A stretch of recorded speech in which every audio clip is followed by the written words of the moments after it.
ब्रह्मानन्दं परमसुखदं केवलं ज्ञानमूर्तिम् द्वन्द्वातीतं गगनसदृशम् तत्त्वमस्यादिलक्ष्यम् एकं नित्यं विमलमचलम् सर्वधी साक्षिभूतम् भावातीतं त्रिगुणातीतम् सद्गुरुं तं नमामि।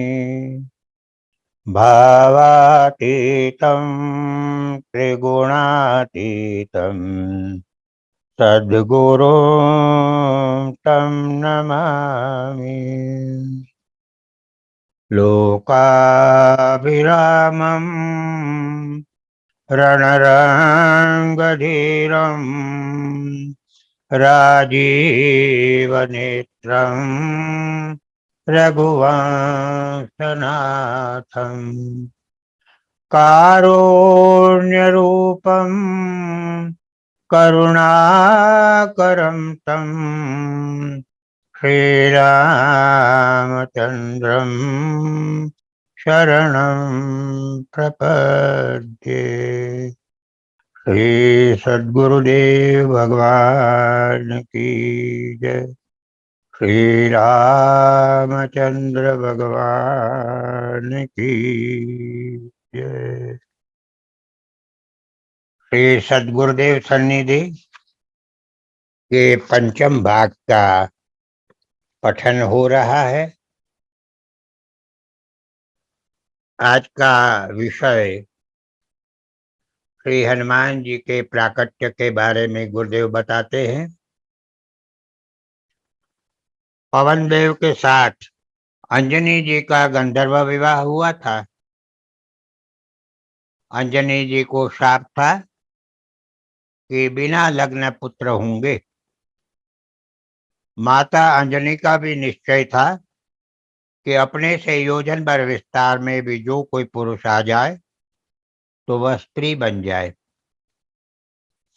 श्री हनुमान जी के प्राकट्य की दो कथाएं हैं। पुराणों में शंकर जी ने अंजनी जी को एक योजन दूर रखकर अंजनी जी को मंत्र दिया, कान फूका, त्यों ही पवन अंजनी जी के पेट में गया, जिससे पवन पुत्र प्रकट हुए।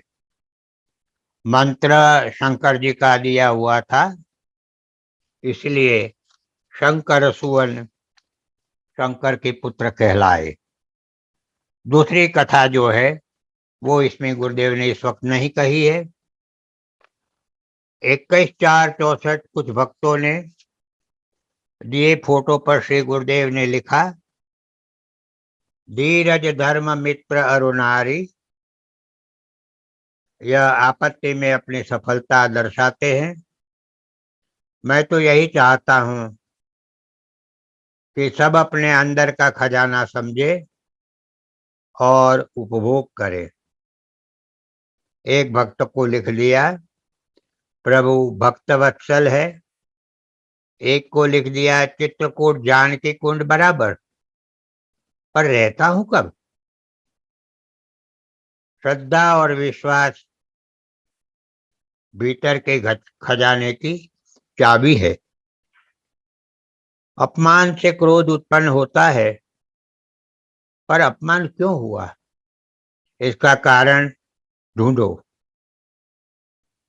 एक भाई ने फोटो दिया। श्री गुरुदेव ने पूछा, क्या करूं? उन्होंने जवाब दिया, कुछ लिख दो। श्री गुरुदेव ने कहा, बुरा तो नहीं मानोगे? उन्होंने कहा, नहीं। तो गुरुदेव ने कहा, तो फिर लिख देता हूं। श्री गुरुदेव ने लिखा, चोरी करना पाप नहीं, अपितु आत्मघात भी है। देखिए हमारे गुरुदेव कितने दयालु हैं। उस भक्त का जीवन जानते थे और उनको सावचेत भी करना था, सावधान भी करना था।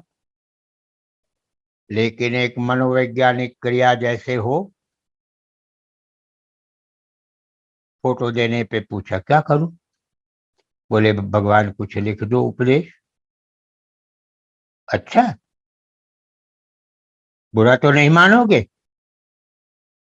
और भक्त ने सम्मति दे दी कि नहीं गुरुदेव, बुरा नहीं मानूंगा। और गुरुदेव ने, क्योंकि फोटो तो उनके ही मिलनी थी, दुनिया तो जानती नहीं थी क्या लिखा है। चोरी करना पाप है, ये आत्मघात है। कितना बड़ा उनको उपदेश भी दे दिया। और इस प्रकार से गुरुदेव ने दिया कि वो उसके हृदय में बराबर उतर गया होगा और उन्होंने अपना जीवन अवश्य सुधार लिया होगा। आगे का प्रकरण भी बहुत सुंदर है। विषय है आशा दुखदाई है। आशा रखें किसी से या किसी बात की कहीं भी, तो वो दुखदाई होती है। एक साधु एक गांव आया। गांव वालों ने पूछा, महाराज क्या खाओगे? साधु ने कहा छाछ पिएंगे। वह आदमी गया, पिलाता हूं।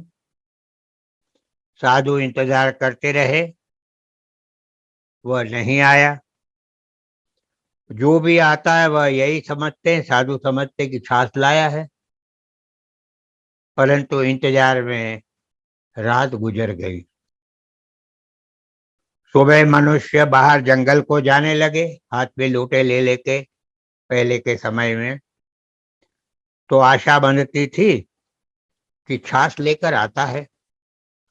इस प्रकार आशा बड़ी दुखदाई है। गुरुदेव ने सुंदर उदाहरण देके हम लोगों को सावधान किया है कि अगर दुख प्राप्त करना है तो आशा किया करे। जो जहां का होता है वहां ही पहुंचता है। उस विषय पर गुरुदेव बताते हैं। एक महानुभाव ने अपने मित्र से कहा कि चलो तीर्थ यात्रा को भगवान के दर्शन करावें। तो वह मित्र बोला, लड़का छोटा है, बड़ा होने पर चलेंगे। लड़का बड़ा हो गया, विवाह हो गया। तब मित्र बोला कि अब चलें। तब वह बोला कि बहू अभी छोटी है,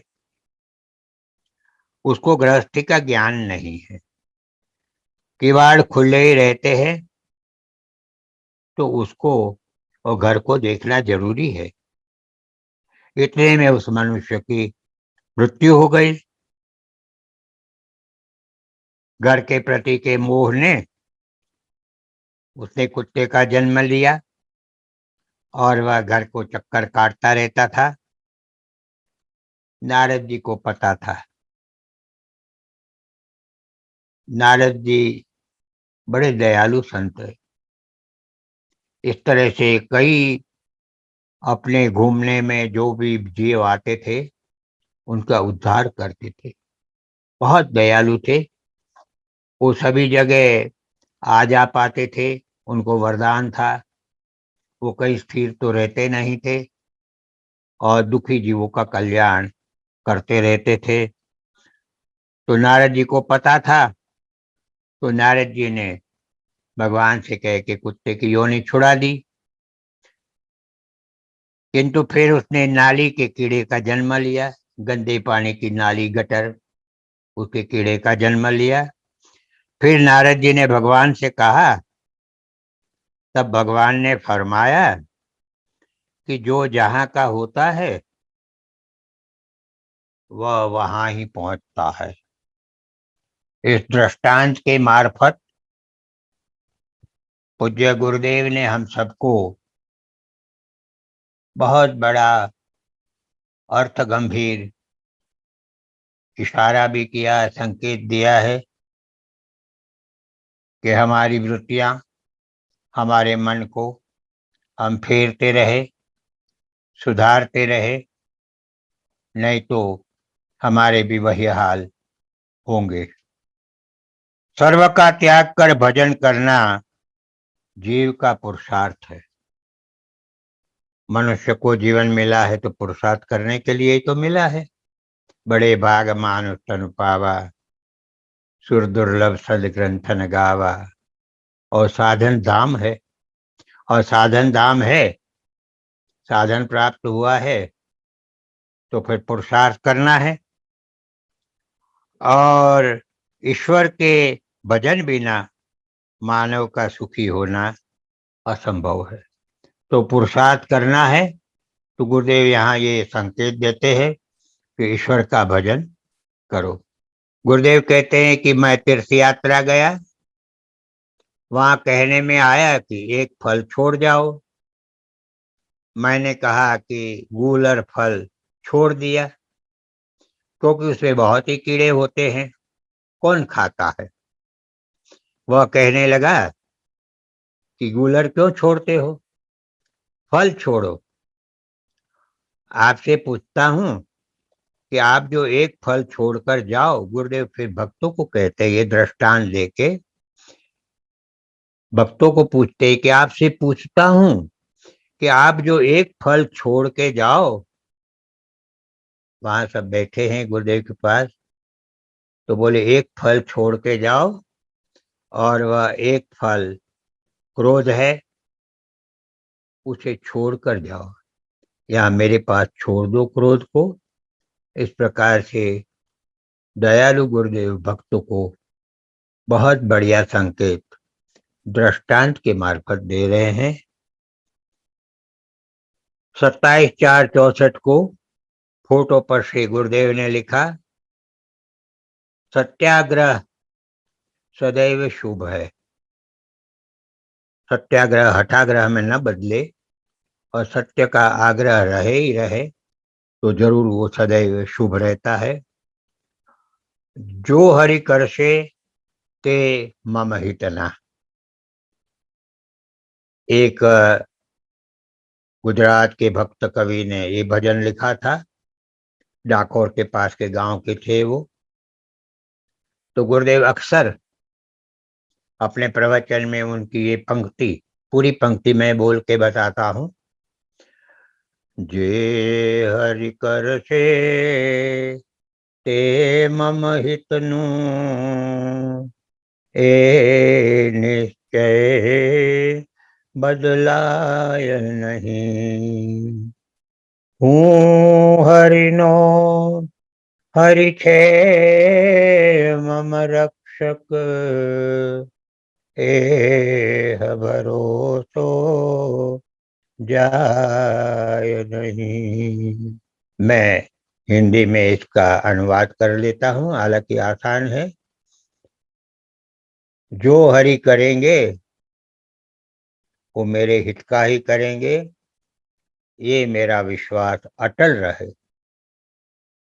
और मैं हरि का हूँ, और हरि मम रक्षक है, मेरे रक्षक है, हितु है, ये भरोसा मेरा कभी भी जाए नहीं। पहले के समय के भक्त लोग अपने अनुभूति की वाणियां लिखते थे, जिसमें प्रसिद्ध नाम बहुत है, तुलसीदास जी, मीराबाई, सूरदास जी, रैदास जी। और उन भक्तों की उस वाणियों का हम जब गान करते हैं, उन भजनों का, तो हमारे हृदय के तार तक झंकृत हो जाते हैं, क्योंकि अनुभव की सिद्ध वाणी है। और आजकल कविता के रूप में, छंद के रूप में उल्टे सीधे भजन सिनेमाओं के राग में बना बना के गाए जाते हैं, लेकिन वो करने के बाद बड़े संगीतमय साथ चिल्लाहट कर करके और मंजीरे बजा बजा के करते हैं, लेकिन उसकी असर मन को होती नहीं है, क्योंकि वो अनुभूति की वाणी नहीं होती है। संतों की वाणी में तो उनका प्रभाव होता है अनुभव का। रस विषय का विचार ही शत्रु मित्र का ध्यान। रस और उसका विषय का विचार करते हैं तो शत्रु मित्र का ध्यान है, ऐसा गुरुदेव बता रहे हैं। 29/4/64 श्री गुरुदेव गुना पधारे।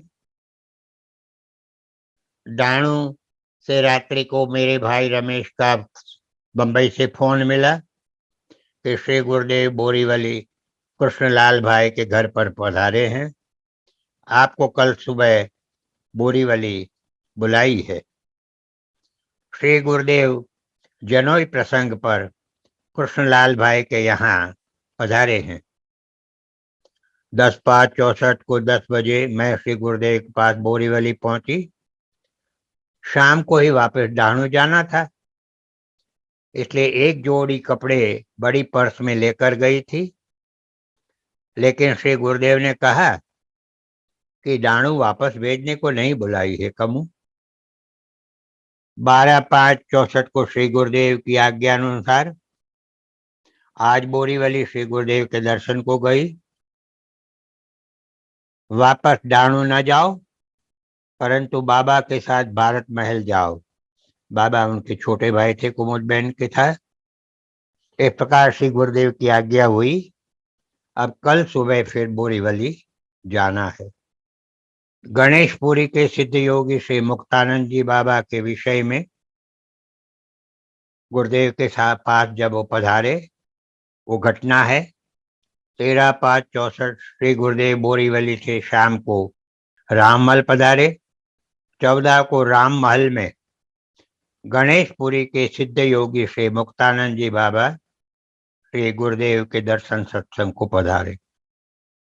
ये राम महल जो नाम आया है, ये मरीन ड्राइव के ऊपर गुरुदेव के एक भक्त जयराम भाई कोटेचा रहते थे, उनके मकान का नाम था और गुरुदेव अक्सर वहां रुकते थे। श्री गुरुदेव ने अपने पास में आसन पर ही विराजने को कहा, परंतु पूज्य श्री बाबा नहीं माने। मुक्तानंद बाबा कहा कि हमें तो आप श्री के चरणों में ही बैठने दीजिए, और यह बात श्री गुरुदेव ने नहीं मानी। अन्योन्य हाथ पकड़ कर खड़े रहे। श्री गुरुदेव के पलंग के पास में कुर्सी रखी गई। श्री गुरुदेव के बहुत कहने पर बाबा कुर्सी में विराजे, तब श्री गुरुदेव पलंग पर विराजे। ये संतों की लीला संत ही जान सकते हैं। विनय विवेक में तो उनका कहना ही क्या। बाबा ने कहा, बहुत समय से आपके दर्शन को मन चाहता था, आपकी कृपा हुई तो आज मेरी इच्छा पूरी हुई। कुमुदम्मा ने कहा, आपके आगमन की सूचना दी तो फौरन मैं आ गया। आपके दर्शन से बड़ी खुशी हो रही है। गुरुदेव ने कहा, मैं तो यही कहूंगा कि आपने बड़ी कृपा की है, जो आपने मुझे दर्शन दिए। बाबा ने कहा, आपके सत्संग कथा के मेरे आने से विघ्न हो गया, परंतु उसी को मैं भी खूब चाहता हूँ, आपकी वाणी सुनना चाहता हूँ। थोड़ी समय के बाद बाबा पधार गए। तत्पश्चात श्री गुरुदेव ने कहा, कुंडलिनी चक्र और वाणी के संबंध के विषय में गुरुदेव ने अपने विचार किए। कुंडलिनी ही हमारी जीवन शक्ति है। कुंडलिनी के दो मुख, अंतर्मुख और बहिर्मुख, सुषुम्ना में ब्रह्म नाड़ी के ब्रह्म द्वार को रोककर सुप्त पड़ी रहती है, और दूसरे बहिर्मुख से श्वास प्रश्वास ले रही है। इसी से हमारा जीवन चला आ रहा है। चेतन और बाह्य ज्ञान इसी से है। अंतर्मुख बंद रहता है, तब तक अंतर्ज्ञान नहीं होता। आज्ञा चक्र के ऊपर के अभ्यास में कुंडलिनी ज्योति रूपा हो जाती है, वहां निरालंब पूरी होने के कारण केवल पुरुषार्थ कदापि सफल नहीं हो सकता है। वहां गुरु कृपा अनिवार्य है अभ्यास में। गुरु कृपा से चक्र भेदन के अभ्यास बिना ही बहुत शीघ्र ही विहंगम मार्ग से सीधा सहस्त्र दल तक पहुंचा जाता है। गुरु कृपा की यही विशेषता है। तात्पर्य की साधन साध्य नहीं, कृपा साध्य ही है। एक तो पिपीली का मार्ग होता है,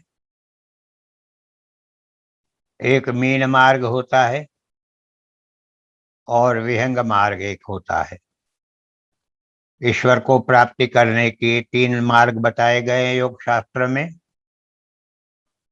पिपीली का अर्थ है कि चींटी। चींटी अपने गंतव्य स्थान पर जरूर पहुंचती है।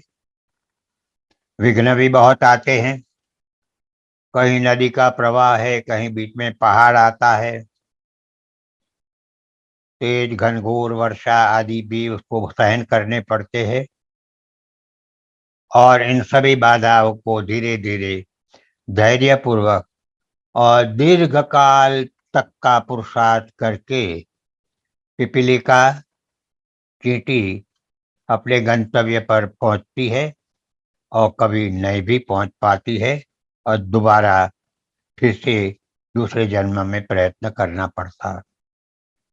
मीन मार्ग, मछली, मत्स्य मार्ग, वो अपने मूल स्रोत से प्रवाह में चली आती है बड़े आसानी से। जीवन के प्रवाह में जैसे जीव सब बहते हैं,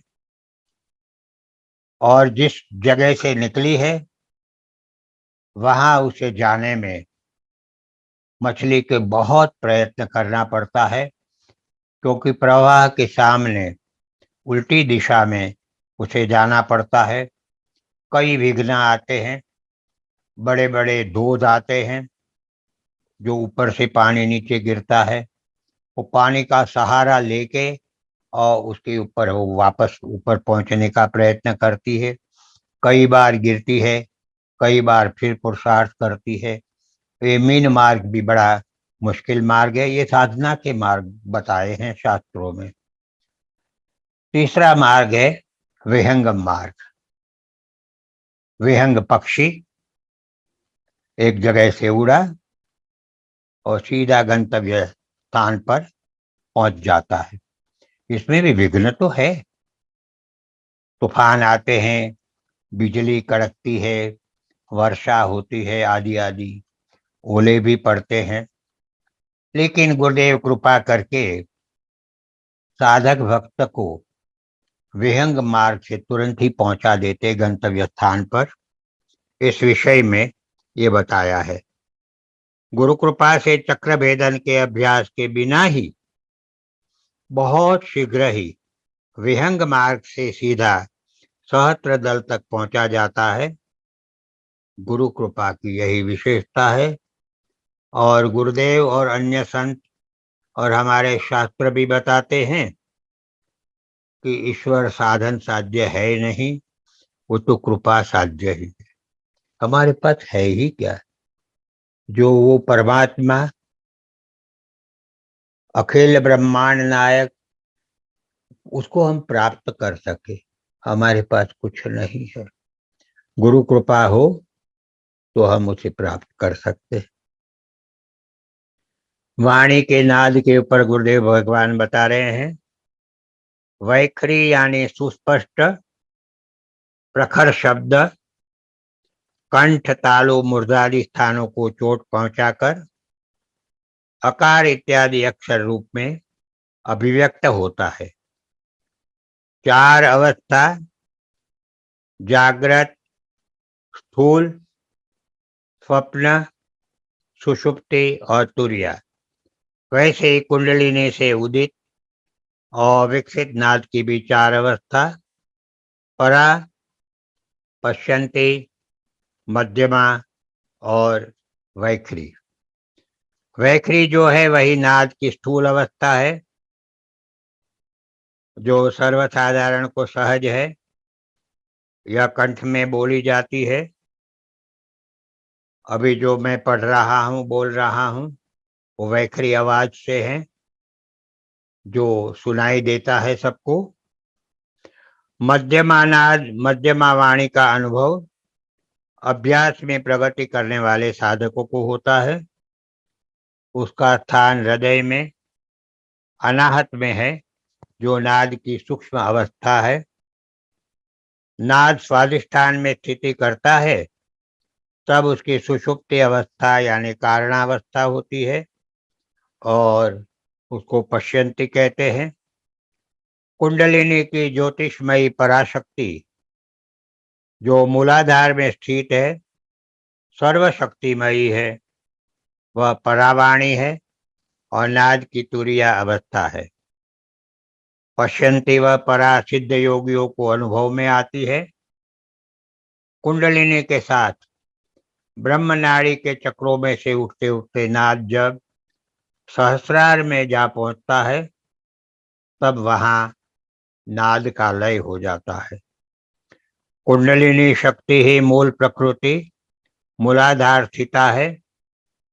वह ब्रह्म शक्ति है, सत्व रज तम गुणों को पैदा करती है।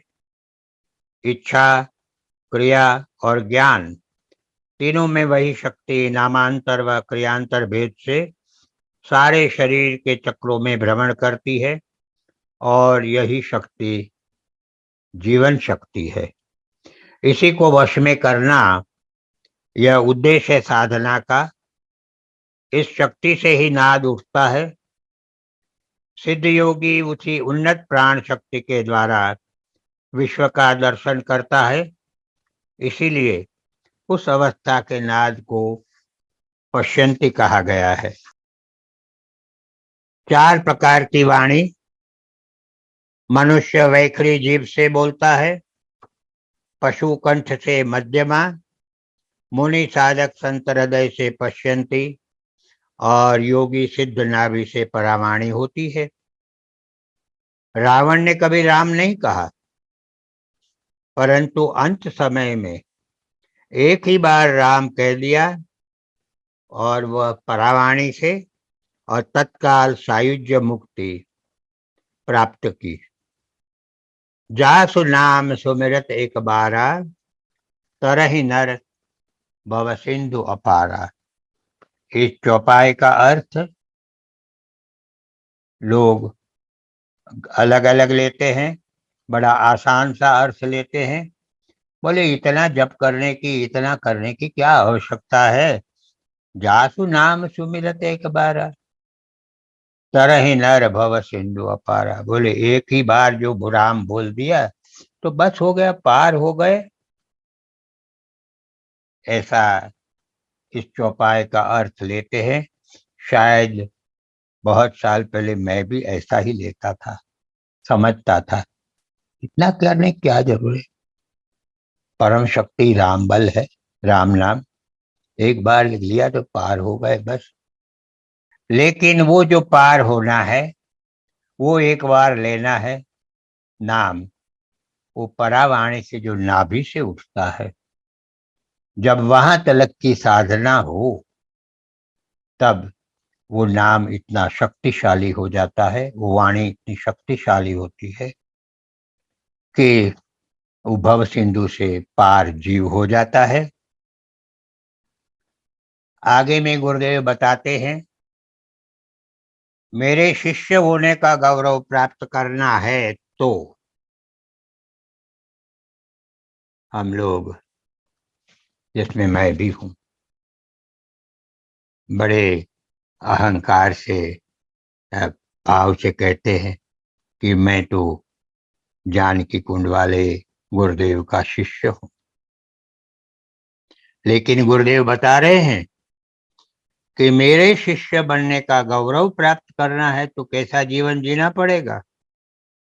जो अपने दोषों को नहीं देखता है, वह महान अविचारी है,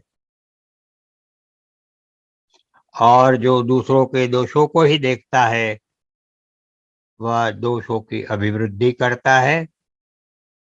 गुरुदेव की सन्निधि में रहकर क्या यही साध्य करना है? मैं चाहता हूं कि इस मूल बात पर सब सोचे। मेरे पास में आने का और रहने का लक्ष्य क्या है? कई बार गुरुदेव ऐसी कड़क और सूक्ष्म बात एक प्रकार से हंटर के रूप में शिष्यों को कह देते थे और जागरूक शिष्य उस प्रकार से अपना जीवन बनाने का पुरुषार्थ शुरू कर देता था। गुरुदेव बता रहे कि मेरी सन्निधि में ही रहना है और ये सब करना है, तो सोचो मेरे पास आने का लक्ष्य क्या है? कि दूसरे के दोष ही देखते रहो और अपने दोष को बढ़ाते जाओ, और यही करना है, तो फिर मेरे पास आने का कोई कारण है नहीं। संत महापुरुष के पास रहकर नम्रता, क्षमा और उदारता नहीं अपनाओगे तो ऐसी सन्निधि से, सानिध्य से ऐसा कोई परिणाम निकलना असंभव है, ऐसा मैं मानता हूं। जिस परिणाम के बारे में कहा, सुना व पढ़ा जाता है, उसी के संदर्भ में ये कहता हूं। गुरुदेव के पास बहुत शिष्य थे, आपस में भी सबके संबंध अलग अलग रहते ही थे, क्योंकि सबके स्तर अलग अलग थे। और ऐसी कुछ चर्चा हुई होगी आपस में बैठ के कुछ शिष्यों की, तो उसी के संदर्भ में गुरुदेव ने ये कहा। गुरुदेव कहते थे कि मैं रहता तो अपने कमरे में हूं, लेकिन वहां रह के मैं सब कुछ देखता रहता हूं और सुनता रहता हूं। ये बात बताते थे। अभी चक्रभेदन और सुषुम्ना ये सब की बातें आई, तब एक बात मुझे कहने की इच्छा हो गई थी, जो अब फिर से स्मृति में आ गई। गुरुदेव कहते थे कि मुझे कहे बगैर, बताए बगैर योग की कोई भी क्रिया कभी भी करना नहीं। और दो चार गुरुदेव के भक्तों के उदाहरण भी है, जिन्होंने अनाप शनाप वो क्रिया कर दी और वो शरीर उनके रोग के भोग हो गए।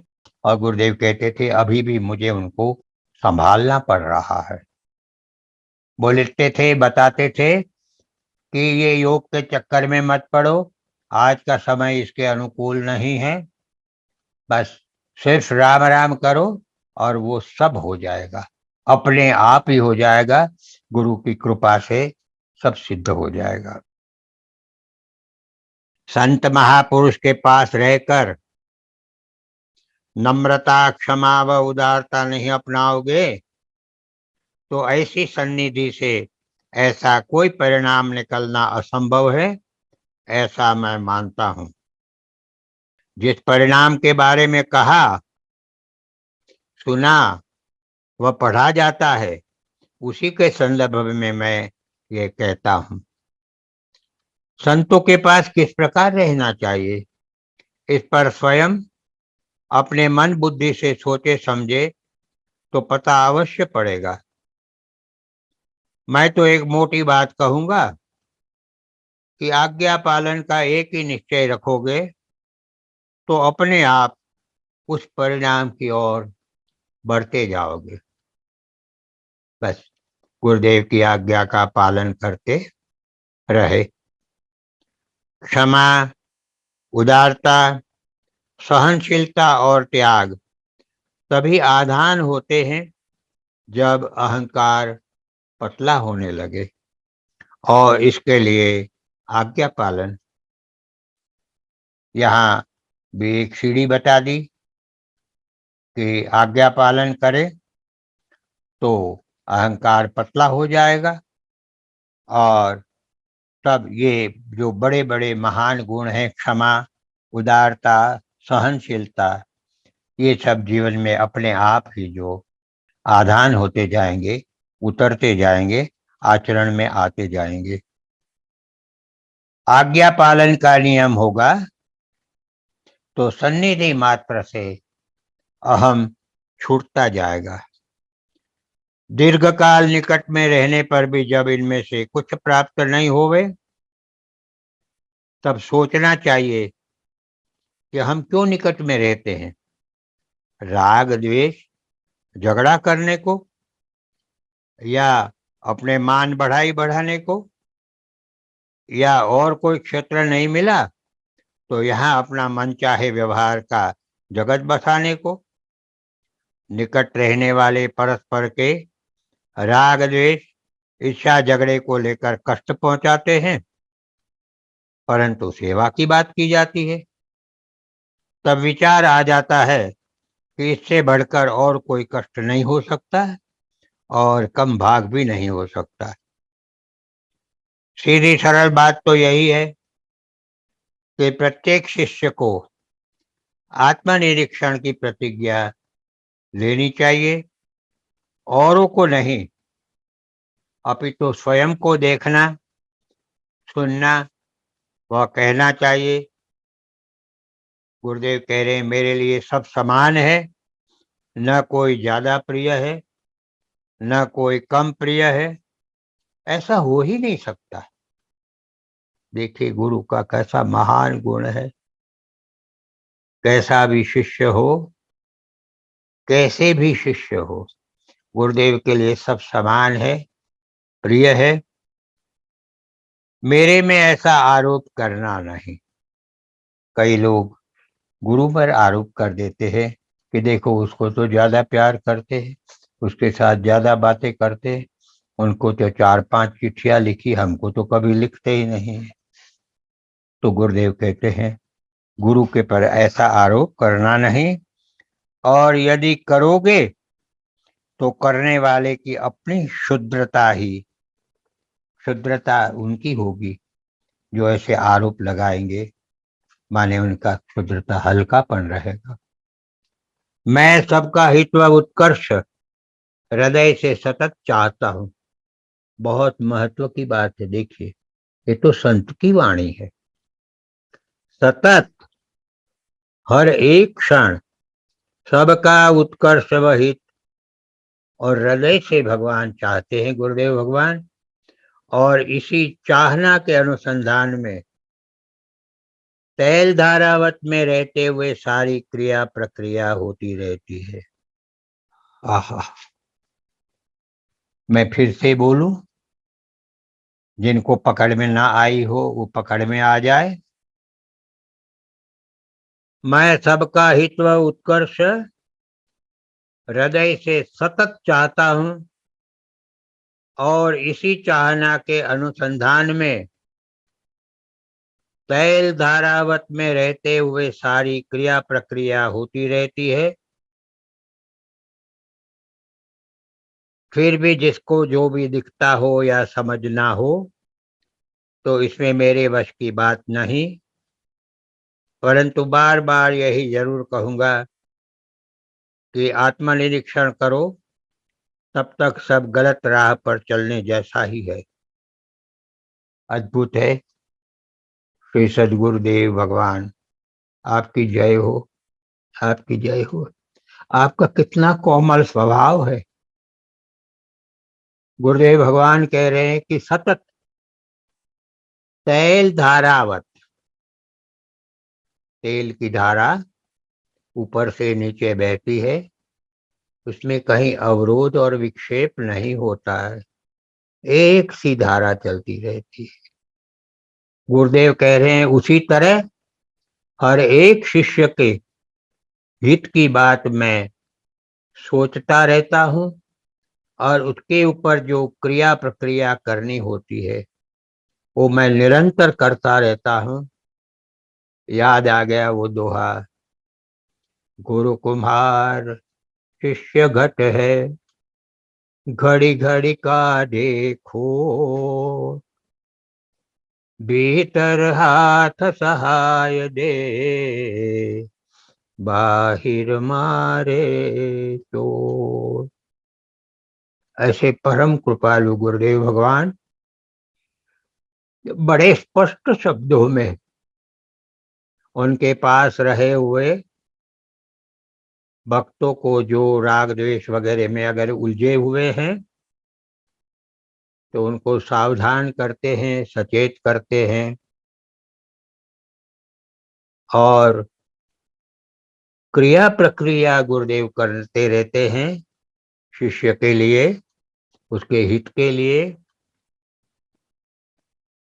तो वो शिष्य को कभी लगता है कि मेरे साथ तो ये चोट पड़ी है, लेकिन ऐसा नहीं होता है। मुझे जो ब्रह्मानंदम परम सुखदम केवलम ज्ञान मूर्तिम का जो गुरुदेव की स्तुति का श्लोक है, उसमें पूज्य मोटा नडियाद के संत ने अपने प्रवचन में कहा था, वो याद आ गया, स्मृति हो गई कि भावातीतम त्रिगुण रहितम। त्रिगुण रहितम मूल पाठ है, वो त्रिगुणातीतम कहते थे कि सदगुरुदेव भगवान जो है वो त्रिगुणातीतम नहीं है, त्रिगुण रहितम नहीं है, त्रिगुणातीतम है। बोले तीनों गुण सत्व रजतम उनमें नहीं होते हैं, ऐसा मूल पाठ है। त्रिगुण रहितम है सदगुरु, वो कहते नहीं उनमें तीनों गुण रहते हैं। क्योंकि ये तीनों गुण न होवे, अगर उनमें तामस गुण भी न होवे तो शिष्य को ठोकेंगे, पीटेंगे, उनके दोष कैसे निकालेंगे, से सारी क्रिया प्रक्रिया कैसे करते रहेंगे।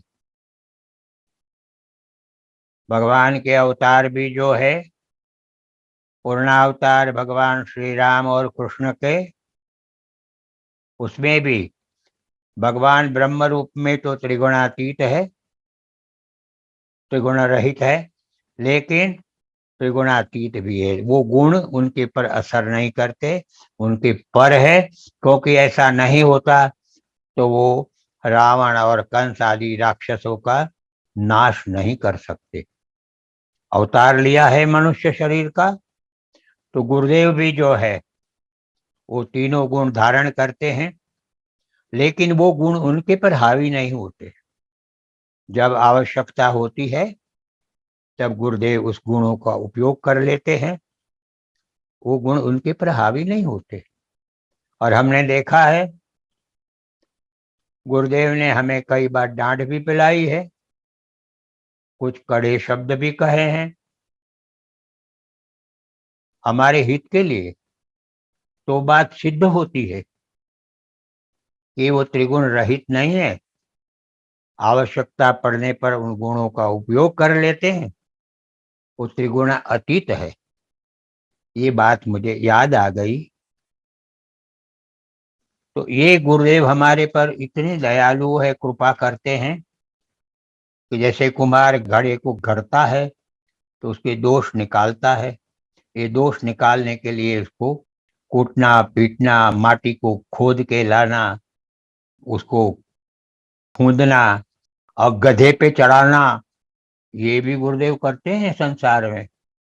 एक बार तो जीव को गधे पर भी चढ़ाते हैं, ऐसा लगता है कि गुरुदेव ने हमारी बेइज्जती कर दी। नहीं, अपमान, उनके अहंकार को पतला करना है तो गधे पर भी चढ़ा देते हैं। सचमुच में ही मेरे शिष्य होने का गौरव प्राप्त करना है तो जो कहता हूं वैसा करो और वैसे रहो। मैं जो जिससे कहता हूं वह करो, जिससे जो आज्ञा मिले सो करना। जो मेरी आज्ञा माने सो मेरा परिचित, बाकी सब अपरिचित। समय हो गया है और गुरुदेव की पवित्र वाणी को यहाँ विश्राम देता हूँ। कल यहाँ से आगे लेंगे। जी तो नहीं भरता है विश्राम लेने का, लेकिन आजकल के समय में जैसी व्यवस्था है तो यहाँ विश्राम लेना आवश्यक है। आप सब लोगों ने मेरी बाल वचन जैसी वाणी जैसा मुझे समझ में आया वो कहा, कुछ सही भी हो सकता है, कुछ गलत भी हो सकता है। जो समझदार लोग हैं उसको सुधार करके उसको सुनेंगे, करेंगे। और मेरे कुछ दोष कहीं है तो गुरुदेव तो कहते हैं कि क्षमा बहुत बड़ा सद्गुण है। क्षमा वीरस्य भूषणम। तो मुझे क्षमा भी करेंगे। सभी गुरु भक्तों को, आध्यात्मिक प्रेमी लोगों को मेरे सादर प्रणाम। जय सिया राम। श्री सद्गुरुदेव भगवान की जय हो।